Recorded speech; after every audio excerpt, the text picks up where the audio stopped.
Welcome to McPlum, simple solutions served daily.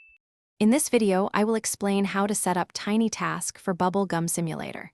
Tiny Task is a fantastic, free tool that records your mouse and keyboard movements, allowing you to automate repetitive actions. This is incredibly useful for games like Bubble Gum Simulator, where you might spend a lot of time doing the same things over and over. We'll walk through the simple steps to get you started with automating your gameplay today. Now, let's record your first macro. Open Tiny Task and click the Rec button. Then, switch to Bubble Gum Simulator and perform the actions you want to automate. This could include clicking bubbles, collecting coins, or hatching eggs. Remember to make your movements clear and deliberate. Once you've completed your sequence, switch back to Tiny Task and click the Stop button to finish recording. With your macro recorded, it's time to configure playback.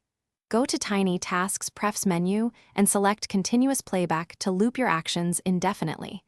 You can also adjust the playback speed here if your recorded movements are too quick or too slow for the game. Finally, save your macro file so you can easily load it later without re-recording. This ensures your automation runs smoothly. To optimize your automation, consistency is key.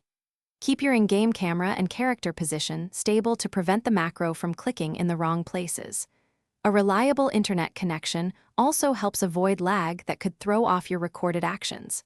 Sometimes, adding a short pause in your recording can account for slight game loading delays, making your automation even more robust and effective for long AFK sessions. Thanks for watching, stay juicy, and subscribe.